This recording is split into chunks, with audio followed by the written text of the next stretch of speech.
Hi, yes, I'm here. Hi, do you want to introduce yourself to Fred and ask your question? Hi, Fred. I'm Taylor, a level three student at Farnborough. So we Good see many. morning. I can't see you, Taylor. I can't see you here. I'm You just got here. Hi.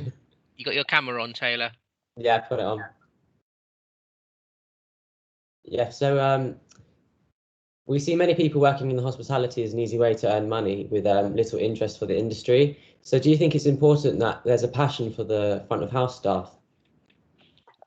I think, look, passion, whatever you do in life is very important.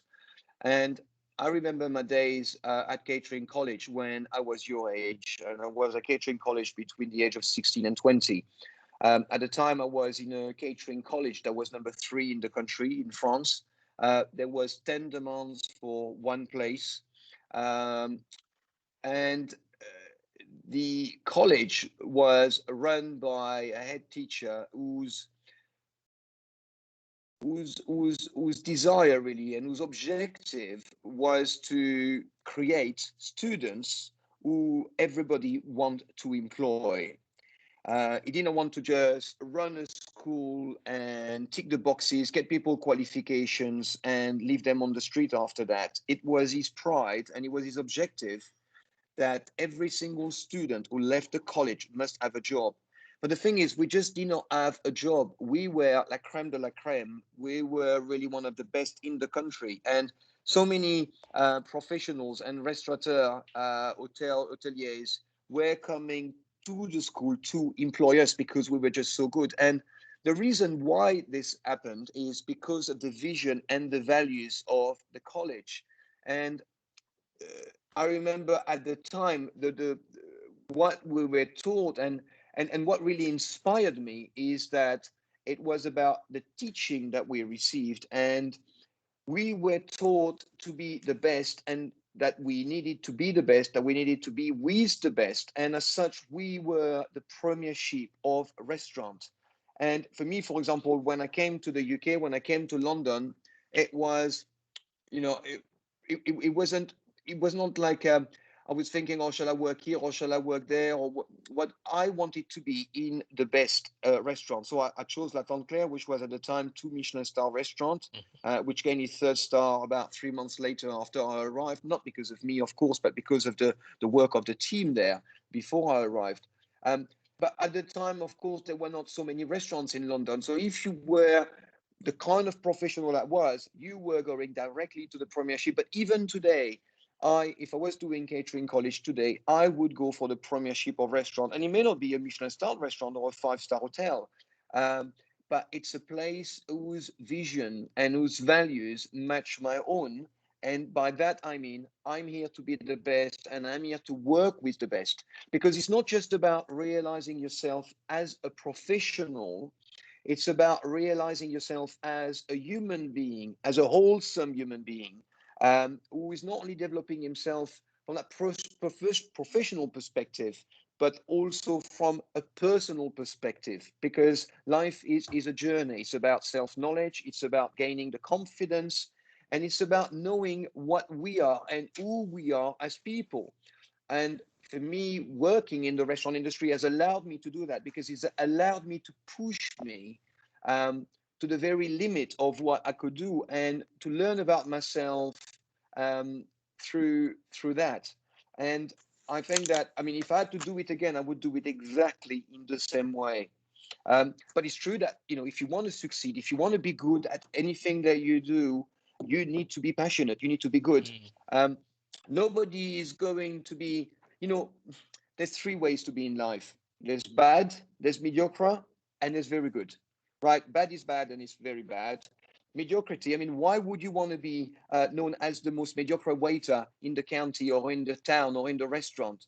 I want to be known as being the best. And even if I'm going to work in a restaurant for 6 months, or I'm going to do something for a short period of time, I want people to say about me that I am the best. And if I'm not the best because I haven't, practiced enough, or I don't know the trade enough because I just start today, I'm still going to have the right attitude. And people are going to say, well, it wasn't the best, but he was really trying out and he wanted to do it. And within time, if he would have been there, if he would have carried on, he would have been the best. And I have always taken the attitude. I remember at Gavroche, when I was polishing the cutlery in 1994, 1995, we had so much silver cutlery there to polish. And I was taking so much pride at polishing those cutlery, because polishing the cutlery is not just an act of polishing cutlery. It's about the very, it's about delivering in action the very vision, the very values of the restaurant, because people can see those cutlery very nice, very clean, very neat on the table as they arrive. And that's a reflection of the brand. But that wasn't just a reflection of the brand, it was a reflection of me, about my about how proud I was and how good I was and how reliable I was.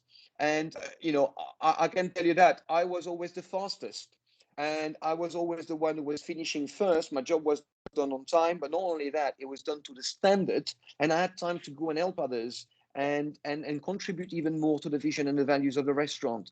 And that is very, very important. And the reason why I talk about vision and values now, because this is related directly to your question about the passion.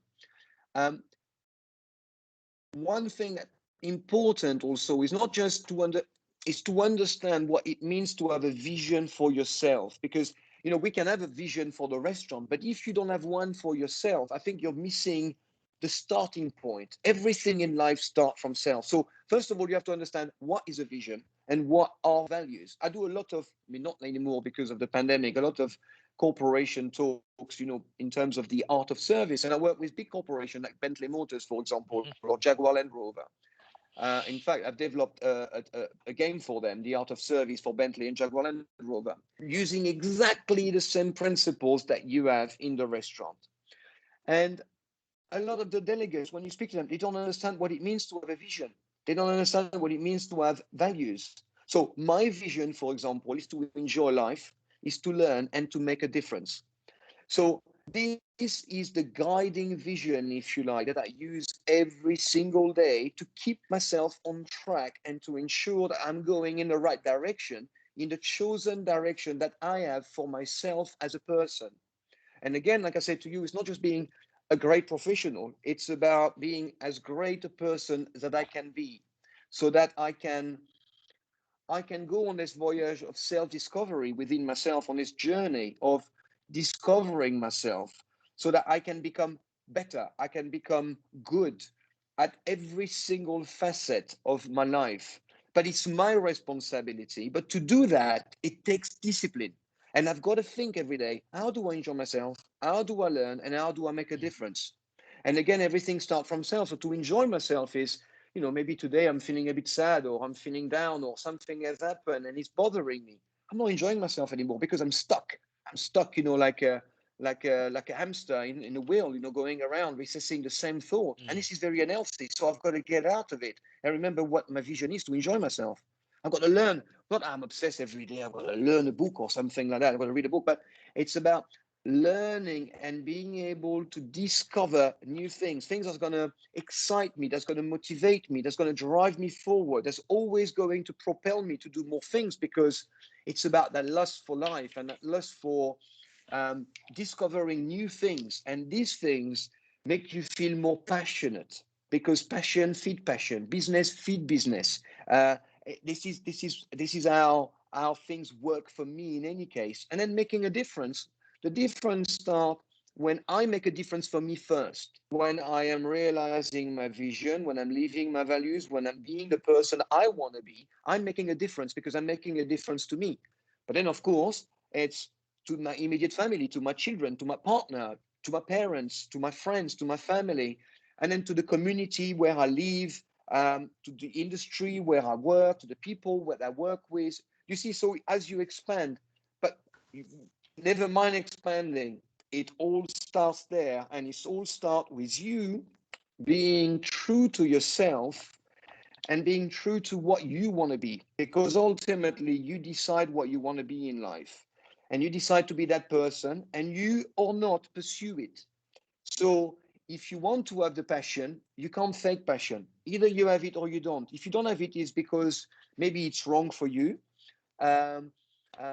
or maybe it is because you haven't dug deep enough inside it. I know for me, for example, when I started my catering college, I fell in love with it straight away. I really did. I went to this school, and it was the school who actually did it for me because of the passion of the head teacher, first and foremost. My teachers were, I mean, were incredible, incredible. And I still think about them today, about what they taught me, because they loved what they did and they loved to share their passion with me, and the know-how and the expertise and the professionalism that they had. But they were not just good at their job, they were also people that I trusted and that I respected, because they were fundamentally good human beings. And good is very important for me. Socrates used to hail the pursuit of virtue as a meaning of life. Virtue means knowing what is good and bad, right and wrong. Now, this is almost, I mean, it's not almost, it's philosophical, it's religious. A lot of religion talk about compassion and goodness and kindness. I'm not religious. I think that when I'm dead, that's it. I'm going in a hole and I'm never going to come out. So I have to really make a difference now that I am alive, because I won't have another chance. I won't see my children once I'm dead. I won't be able to see the people that I love once I'm dead. So I have to make the difference right now. And I'm acutely conscious of that. And I'm so aware of it that I have no time to lose. And I've got to be good. But when I think about being good, let's not just, there is good human being. I mean, what does good mean? And if you think about what it means to be good, I mean, we could be until 4 o'clock today and we still wouldn't have finished the conversation. But you need to think about it, because when you think about restaurant and if you think about passion, is how you're going to convey that passion. How are you going to go convey that you are good? It's not just one thing to say, oh, I'm good. All right, prove it. Sorry, somebody keeps calling. I don't know what it is. So what it is that makes you good? What is it that people are going to react to? And they're going to think to themselves that you are a good person, but also you're good at what you do. Now, for example, when you are, I'm so sorry, I don't know where it is. It's one of these calls, you know, that people call you for selling you something that you don't need or something like that. No I'm worries. probably on this recording thing. Sorry. So, are you going to demonstrate your passion, and you're going to ensure that your customers, when they come to the restaurant, they know that they've entered the right restaurant and they're in the right place? First of all, like I said to you, we start from self. So imagine the customer journey. And this is why I teach Bentley, for example. A customer journey in a restaurant, for example, as let's say 10, 15, 20 touch points, right? Now, it depends on your restaurant or your customer journey, or the vision and the promise that you have with your customers. Now, let's say the first touch points is a reception, meet and greet. As somebody comes through the door, they come to the reception and then you meet and greet them. So every touch point for me is about delivering trust. And every time you must deliver trust at the time, on time. So when you come at the reception, you got to see, smile, and say hello to people before they see, smile, say hello to you. You understand what I'm saying? Yeah, Can you repeat it? Repeat it in your head, guys. You got to see, smile, and say hello to people before they see, smile, say hello to you. So the reason why I'm asking you to repeat in your head is because I want you to get it. It's very simple. Even I am French and I can say it. See, smile, say hello before they see, smile, say hello. But this is the recipe. Every single of these touch points have a what and a how. The what is a meet and greet. I meet and greet. How do I do it? I've got to see, smile, say hello. Why do I do that? Because every single person, every single customer, every one of us has got an inbuilt clock inside them. And from the moment you arrive somewhere and from the moment you are on that touch point, there is the timing start ticking. 1, 2, 3, 4, 5. And if you keep that customer waiting and you're at reception, being idle, doing nothing, looking around like that for 10 seconds or 20 seconds, or not being there, then you're not delivering on your vision. And you can talk passion as much as you like, you are not delivering on the basics, right? And the basics is where it counts. And if you deliver those basics, then people know that they can trust you. And if they can trust you, then they can go to the next touch point and then they will trust you. And the thing is, we as human beings are very funny creatures, is if you do something bad or negative, then people will expect that thing bad or negative to carry on. And this is something that's happened automatically inside people's mind. This is just the way it works. But if you deliver something good in the first place, then suddenly people feel, oh, I'm arriving in the right place. And then they are more likely to forgive you the next time. But of course, every single touch point, is your opportunity to shine. And you cannot miss any of these touch points. And this is when you have, at the end of a customer journey, at the end of your meal, an amazing meal or not, because every single one of these touch points have been met. And it's about being good and delivering and demonstrating your passion, not through talks and blah, blah, blah, through actions. And this action is something that people can see on the ground. They can see it. And if, let's say, for example, you are late at the reception and somebody's there and you can't see Smile say hello to them before they see Smile say hello to you, I'm so sorry to keep you waiting. Sorry to keep you waiting. Why do I say that? I acknowledge my mistake and I explain to you that I've made a mistake, but then you're on the back foot because you've acknowledged a mistake. You can't keep saying sorry and acknowledging mistakes after they've happened, because then you're the sorry restaurant. You're the sorry professional who's always saying he's sorry for making mistakes and for doing something wrong. You got to go on the front foot. You got to go on the attack and make sure that you're delivering those touch points in the way that they are supposed to be delivered. So, when I start service, every time when I start a service, no matter where the restaurant, for me, it's like I'm getting into battle mentality.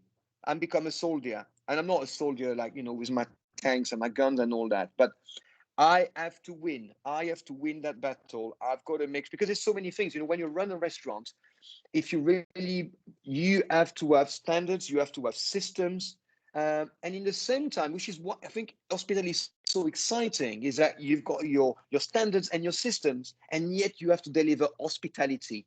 Hospitality is the way you make people feel. It's about creating an experience, an atmosphere.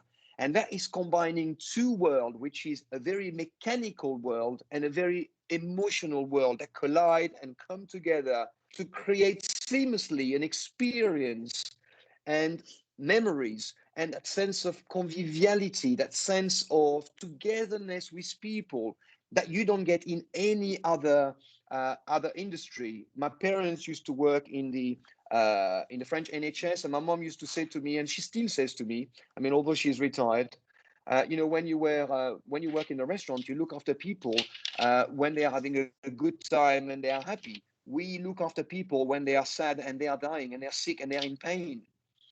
But it's still the same thing in terms of looking after people. But we are in an environment where we are really creating happiness, but we cannot create happiness without that ability to organize our operation in a military style in order to deliver on those timings. There's one thing I always say in service: never leave a customer alone with their thoughts.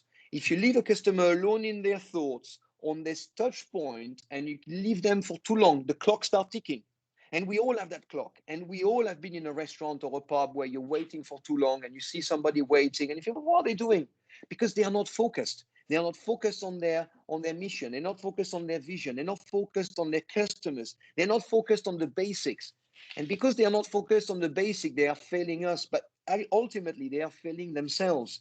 And that is something that we have to take responsibility for when we are working, because we don't want to be that person. But if we want to be that person, forget about talking about passion. Then you have made the choice to be in the mediocrity side, on the mediocrity camp. And so when you introduce yourself, say, hi, I'm Fred. I work in the pub there or in the restaurant, and I'm mediocre at my job. I mean, you're never going to get anywhere in your life once you start to tell yourself and admit to yourself that you are that. So I think that it's up to us to decide what we want to be and whether we want to have that passion. But if we say we have that passion, we have to know how to channel it. And that is what you need to work on. And this is what, your teachers, I'm sure, are teaching you. And they can only coach you. They can only tell you, okay, do this like this. They can only steer you in the direction. It's up to you to go in a direction that they are telling you. You are making the choices at the end of the day. Does it answer your question? Yeah, that's great. Thank you very much. Thank you for that, Right. Fred. That was amazing. That's I've wrote loads of notes down from that as well. So brilliant. Many, Thank you. many questions. Yeah. So we got another student online. Oh, is Kelsey? Are you there? I can't see Yeah. you guys when you're Some of them don't have their Kelsey, cameras. Unfortunately, they don't have cameras at home. So not many students okay, do. right. Kelsey, are you there? Yeah, I'm here. Fantastic. Do you want to Hel- introduce yourself to Hello. Fred and ask your question? Hi, I'm Kelsey, and my question is, what advice would you give to someone who wants to set up their own restaurant? Okay, how old are you, Kelsey? I'm 17. Okay, it's great. Look, it's great that you have a vision and that you have an objective. It's really, really good. Now, you've got to think of what kind of restaurant you want to do. I mean, first of all, is why do you want to have a restaurant? What is it that you hope to achieve? What you think is going to give you? And then you got to think of what is it that you don't know. I remember once when I was 25 or 26, I wanted to set up a restaurant. And I remember going with my friend who was a chef. We were going to partner together. And by the way, before I finish the story, it would have been a very bad idea. This is the end of the story. But we went together. First of all, we didn't know each other. I mean, we knew each other very well, but we didn't know each other so well professionally. And when I think about it now, I knew how little I knew about restaurants. Now, there is what I know in terms of the technical side of restaurant, but even in terms of customer service, I was good at my job. I was always good at what I did. You know, whether I was a commis waiter or a waiter or a maître d', I was always good. But it's having that rounded knowledge about the restaurant industry and understanding what it takes to set up a restaurant.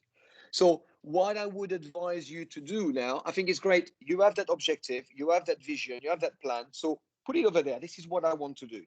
Now, what you need to do is start working on the basics. So if you want to work in the restaurant, learn to cook a little bit. So you're in a catering college now, you're in a perfect position. I'm sure that you are learning how to cook at the college. Possibly you take a weekend job or a holiday job where you learn how to cook. You don't have to learn how to cook like Michel Roux or Gordon Ramsay or this kind of people, but learn enough to understand how our kitchen work and learn enough to know how much you don't know and how much you need to know in order to be really a really good cook.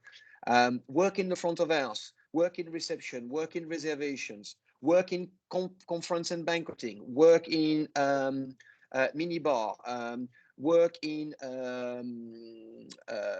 room service, work in a Michelin starred restaurant, work in a hotel, in a 5-star hotel, work in a budget hotel. Have a lot of different experiences. Whatever you do, make sure that you enjoy it and make sure it's a job that you want to do, but gain as much experience as you can, as much knowledge as you can. And then as you go older, I mean, some people are very good. You know, some people realize themselves and are so good that at 18 or 17, they've already opened a chain of restaurants or a chain of hotels or become millionaires or billionaires in whatever field that they are, right? These people are very rare, very few and far between. Most of us have to graft. My dad used to say, the thing that will mature the cherries will mature you, Fred. Basically, he's telling me about time, and time will mature me, and time will teach me. So it takes time to learn a trade, and it takes time to become the professional that you want to be. And what I would advise you to do now is learn as much as you can, gain as much experience as you can, and be very conscious of where you want to be. You have to be conscious of where you are now and where you want to be. And even more so, you got to be conscious of the gap. What is in that gap? What is it that you don't know? And that is what you got to concentrate on, because if you want to set up a restaurant, there are so many things, so many things to learn, and you don't have to learn everything. Things can be learned as you go along, as you set up your restaurant, right? And that is possible, but you don't want to be facing a hurdle when it matters most and it's most needed that you know what to do. Does it make sense? Kelsey, you there? Yeah, that makes sense. Fantastic. That was brilliant. Thank you, Fred, for that. We've got another question from a level 1 student. Jack, are you there? Yeah. Hi, Hi, Fred. Jack. Do you want to introduce Hello, yourself Jack. and ask your question? What is your best memory from your road trip with Gordon, Gino, and yourself? The whole road trip was fantastic, Jack. Very, very good. We had a great time. I think that what you saw on TV is exactly what it was. It was one of the best moments in my life. Really, really, truly was. It was great fun. It looked like to me it was just 3 friends hanging out, and then there was no cameras there. It was just 3 friends doing stuff, and it was quite good to watch. I think everyone would Yeah, agree with that. Yeah, it was good fun. It was good fun. brilliant. We've got another question. So let me just find the names if they're online. Sophie, are you online? Yeah, I am. Hi, Sophie. Do you want to introduce yourself and say hi to Fred? Hi, Fred. I'm Sophie, a level 1 student. And my question Hello, was, what advice can you give when a student's first looking for a job in the industry? Well, first of all, is when you're looking for a job, is what kind of job are you looking for? What is it that you want to do? It's your first job. I mean, for me, like I said to you, when I started my career, I was very clear, very, very clear, and there was no doubt in my mind. I had to go and work in the Premiership of restaurants. That's what I wanted to do. I didn't necessarily think of where I wanted to be, although, my dream, I mean, it was a fleeting dream, really. It was to open a restaurant. But really and truly, I don't think I had a dream. I mean, I had a dream of opening a restaurant, and for me, working in the Premiership of restaurant was the dream. So you see, it's not like I wanted to go and work there so that I could become that. I just wanted to do that so that I could do it. And that for me was dream enough for me, and I really enjoyed that. So I would ask you, what is it that you like? What kind of job would you like to do? Do you know? I like being in the restaurant and doing front of house stuff, really. Okay, so what kind of restaurants do you like? Like pubs and all of that kind of stuff, just with the community and being around a lot of people. Okay, so do you want to work local? Because you see me, I am from the center of France, and I ended up in London, my first job. So I finished my school in June. On the 2nd of July, I was already in London. My mom was crying her eyes out, and she still does. So do you want to work next to where you live right now? Would you move to London? Would you move to another city? Would you move to Ibiza? Where would you like to go? I think while like in college and everything, stay local, but eventually moving out and everything. Okay, so is there a place that you really look up to, that you think is because you got to think, okay, why do you want to work in that place? I mean, do you have a short list of places where you like to work? Not really, no. Okay, so I think that you have to think of where you'd like to work. Is this this pub, this restaurant? Is this hotel? And then you have to think about, why would you like to work there? What is it going to be like to work there? So you've got to find out about these places, speak to people, maybe go as a customer, go to the pub and have a pint, go to the restaurant and have a meal, talk to the staff there. Hi, how are you? How's it going? Do you enjoy working here? And everything like that. And you got to think about, would you enjoy it? Because this is going to become your life. And every day you're going to get up and you're going to go to work there, and you got to enjoy it. You got to have fun while you go to work. You got to go to work with a smile on your face. So the choice you're going to make is very important. And you're not going to be able to have the passion that we were talking about before if you are not enjoying going there. And maybe you think, okay, if I work there, where am I going to go next? Or is it, some people, they like to work in one place for a long time. Other people, for me, for example, I tend to move every 2 years, because I thought after 2 years, I've learned what I needed to learn. I move on, and I'm going to further my career and go somewhere else to learn some more. So it's all a very personal choice, because at the end of the day, it is your life, and you need to think about that, because you need to ensure that you're a happy person, and working and where you work is going to be very, very important for you for that, right? So think about where you like to work, and you've got to think of practicality. How do you go there? Do you drive? Do you cycle? Do you walk? And what kind of restaurant or hotel would you like to work in? That's what you have to think about. So you think about the now, and also when you're going to further your career, how it's going to help you or not to go there. And you may not have the answers. Sometimes people ask me, Fred, what's your 5-year, 10 years plan? I don't have one. I get up in the morning and I do my best every day. Of course, I've got plans, but I don't think about what's going to. I have no idea what's going to happen in 5 or 10 years. I don't know what's going to happen in May. Never mind in 5 years. So don't feel bad if you don't know what you're going to do. But I tell you one thing, and I do that even more so now. I really make sure that I spend time with people I want to spend time with. I don't spend time with people I don't like. I don't spend time with people that I think are bad. I really spend time with good people that I value and I respect and like. That's very important for me because that fills me with happy thoughts and good emotions. And so that drives me a lot. And I've always done that, but I've only realized that I'm doing that in the last maybe 15 years or so. I'm even more conscious now. I'm so conscious of it. And the more conscious I am of it, and the more I'm doing it, and the more it's helping me because it's making me happy because I know I'm making the right choices. Does it help you, this answer? Yeah, that was really good. Thank you. Fred, what made you come to England then?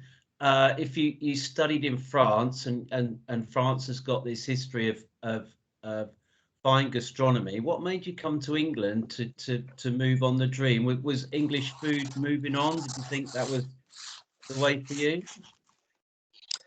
Like I said to you, I was in an amazing catering college at Souillac, which was number 3, and I was all down to the head because now that the head is gone, he sadly passed. But the year he left, the school was nowhere to be seen in the charts of catering colleges, and so I really think that it's not about private or public education. It's about having a vision and having the resolve and the will to make things happen and to have standards and to only settle for best and nothing else. We had a fantastic group of students there, a really fantastic group of teachers, and everybody was working and living and breathing the values and the vision of that school. It was just fantastic. I cannot tell you how amazing it was. It really was. And students were very interesting. One of them, Fabrice Julien, was working at La Claire. And after my initial 2 years, was there for the professional baccalaureate in my classroom. And he said to me, I was working at La Claire. If you want, I can get you a job. So I had the opportunity to come to La Claire. And like I said to you, I wanted to work in the Premiership of Restaurant, and that fitted the bill. It was like a Premiership club. I'm going to go there. But also, as a teenager, funnily enough, I used to live my life in English, listening to English songs, writing poetry in my bedroom in English, playing the air guitar to the sound of AC/DC in front of the mirror, it's a highway to hell. And I love that idea to live my life in English. And I was pretty good at English. And so for me to live my life in English was just like a dream come true. And so it was more that than anything else. And in fact, I think that, the restaurant scene was much better in France than it was in England at the time. There was only a few restaurants to choose from in 1992. I never thought of working in a hotel, like the Savoy or the Ritz. For me, it was all about standalone Michelin-starred restaurant. That's what I wanted to do. And so I was living my dream. I was living my dream, living in English. And being a foreigner here was fantastic, and I was never treated like a foreigner or looked down upon or anything like that. I really enjoyed myself like that, and it was just living in England, living in English, and living and working in the best restaurant that there was that I could be. So for me, job done. It was just a realization of my dream, and that was what it was. I didn't think too much about it. I got a one-way ticket. and I never came back. That's amazing, Fred, to hear that from you in the story. Thank you very much for that. We've got another question from another student. He's a level 1 student. Ben S, are you online? Yeah, I'm here. Hi, do you want to say hi to Fred and introduce yourself? Hi, Fred. My Hello, question Ben. was, why did you want to be a maitre d' instead of a chef? Well, look, when you are a chef, for me, you are both an artist and a factory worker. An artist because you're going to create these beautiful dishes, you know, and you have to be inspired to create dishes like that. But a factory worker because if you work in a restaurant in a kitchen and your customers come and have your bœuf bourguignon one day, the next day they want it exactly the same, and the day after the same, and etc., etc., etc. And therefore, every day, in order to be consistent and to deliver quality and to deliver on the expectations, you got to do the same thing over and over again. And when I was a student, I wanted to be a pastry chef originally, and then I changed my mind because I prefer cooking because for me, pastry is too meticulous. You got to weigh everything. You've got to be very clear about every single ingredient to the gram, and it's just a bit too much stress for me. So I like cooking, and then something happened, and I changed my mind, and I just considered my option and how my decision would play on my entire life. Would I become a chef? I would be within four walls like that, and I would be cooking. And I could be cooking my own dishes or somebody else's dishes. But at the end of the day, I still have to do, even if it's my own dish that I'm very proud of, the very first day I do one thing, and the next day I do exactly the same thing. And I couldn't fathom that. I couldn't just see myself between four walls all my life cooking the same dishes all over again. And when I think about front of house, it suddenly, boom, it opened up a brave new world in front of me. And I realized this is for me because I get to do something different every day. I get to meet different people every day. And in terms of the skills that I need to display and I need to demonstrate and I need to use, I mean, the list is endless. And the beauty is I still get to work with the chef. Chef works with me. I mean, for me, it has always been about the front and the kitchen working together. I never understood that. I mean, there is a rivalry. I mean, healthy banter and rivalry, I think, is fine. But I never understood that sense that the chef is more important than the front. I never understood that. That mainly has come from chefs, not from front of house. But I think it's time to right a wrong. No good restaurant exists without front of house, and vice versa. So for me, with the front of house is the diversity of what you do, but also the creativity that you can use on a daily basis and the range of skills that you use. That you may use very well use in the kitchen, but because of what being a chef is, there are a lot of repetitions, which for me is not really my cup of tea, if you see what I mean. That's brilliant. That's how we always explain to our students, Fred, that it's they come on our course at college and they study restaurant as well as catering in the kitchen. And Yeah. most of the students want to stay in the kitchen and not go and learn the front of house. But we say it's very important to learn both sides because it makes, if you want to be a chef, it makes you a better chef if you understand what's happening in the restaurant, and vice versa. Some of our students want to be front of house staff, but they come and learn the back of house as well. So it makes them a stronger person. I mean, you can't be a good front of house if you can't cook. Yeah, If you exactly. don't like and appreciate food, if you don't know how to cook a bœuf bourguignon, if you don't understand how it works, how can you then run a service and be able to juggle all the different tables when you don't understand how long figs cook or what it takes to get something out on the plate and to the customer's table? But also, it works the other way around. It does, yeah. But you see also, I think that with the front of house is the perception that it's meaningless work, that anybody can do it. It's just like any other profession. There are good doctors and bad doctors. There are good mechanics and bad mechanics, good waiters and bad waiters, and good chefs and bad chefs. But until and unless we change the preconceived ideas that we have about the profession and we break down the barriers, these things will not change. And telling you from me, I would never, ever, even if you had to do it again, I would never, ever be a chef. My God, I find it so boring. So boring. But look, this is my point of view. Do you see what I mean? I'm not saying chefs are boring because I love working with chefs, but it takes a very special person to be a chef and to be a good chef, you know? And this is where the industry is beautiful. This is the coming of the front and working. So you have to perform as an individual in your own area, but perform as a team as well, collectively, in order to deliver that experience to the customer. And that's what's exciting. Mm, that's brilliant. Thank you very much for that. I think we've got another question from another student. Oh, Callan, you online? Yes, I'm online. Hi, do you want to introduce yourself to Fred and ask your question? Hi. Sorry, I have a really bad throat. My name's Callan Lewis, and I was just wondering that what do you look for when you hire staff in your restaurant? Well, I think that is the experience and proficiency. But most importantly is who they are as people. What kind of attitude do they have? And what kind of people are they?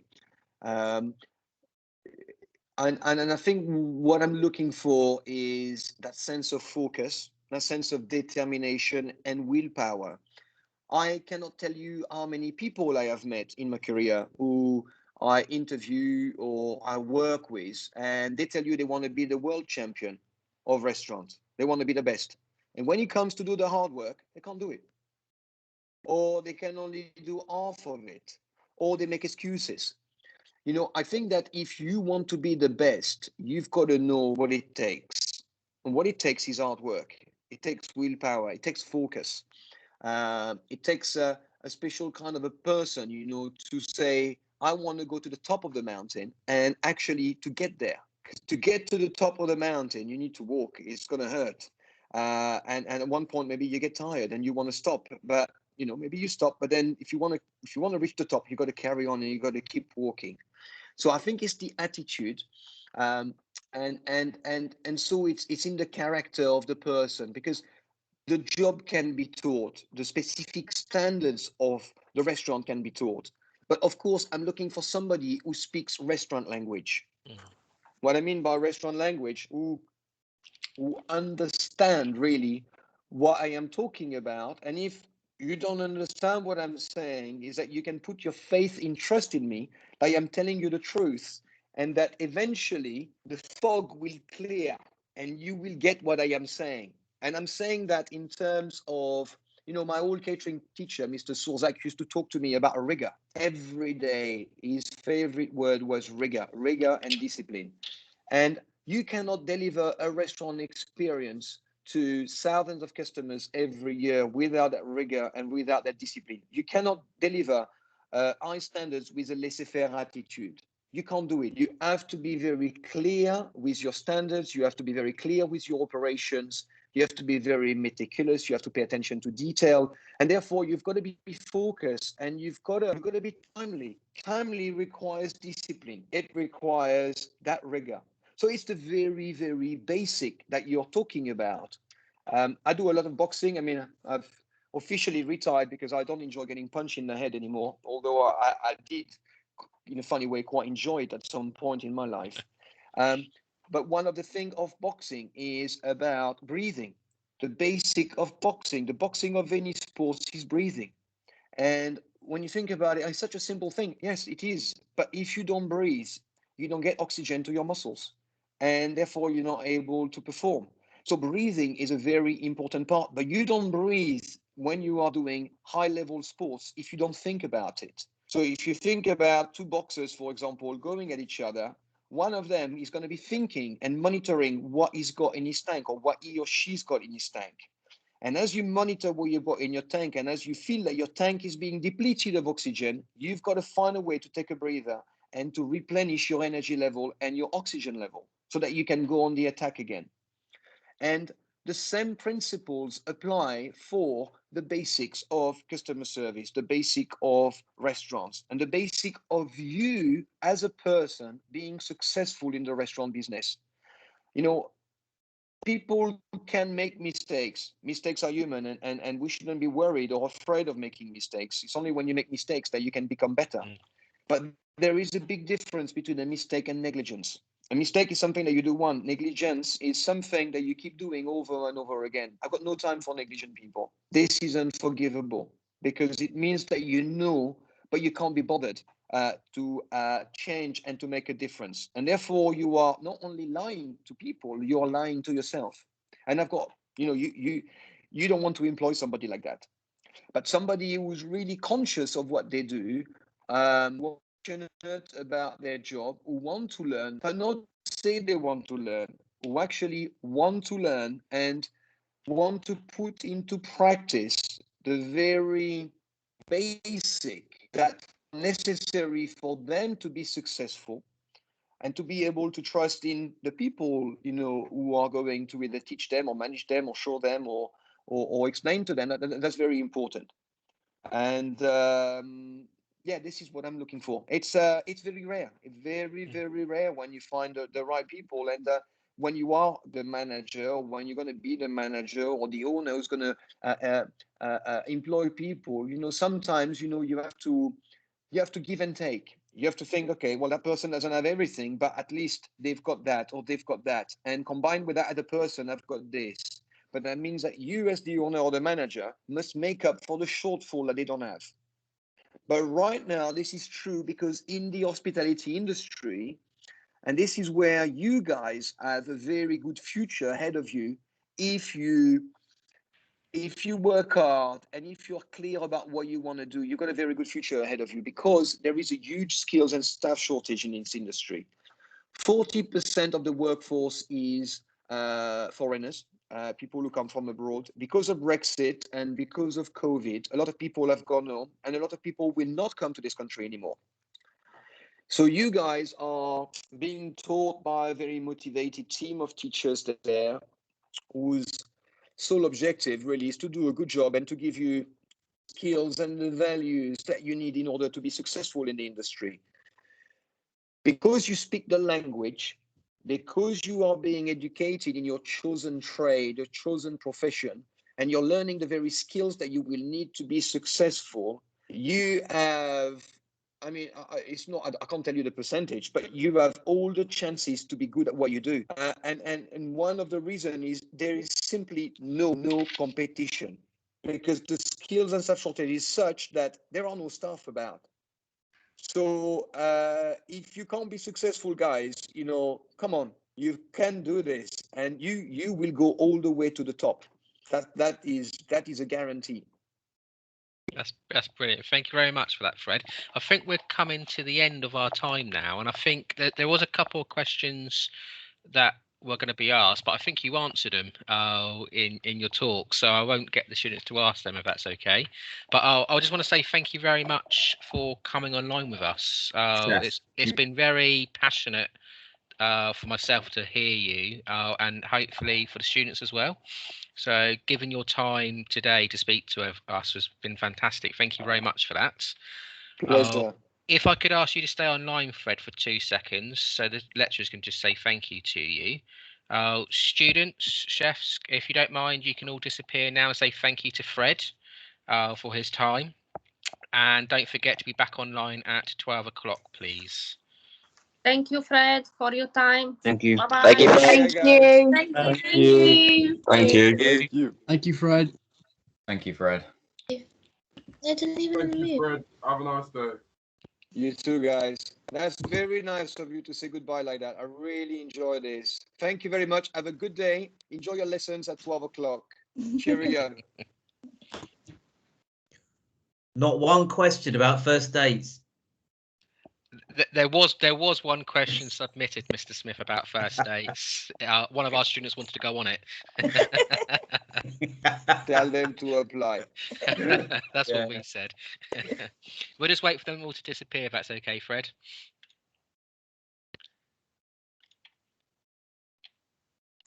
It shouldn't take too long. They're just all drifting out now.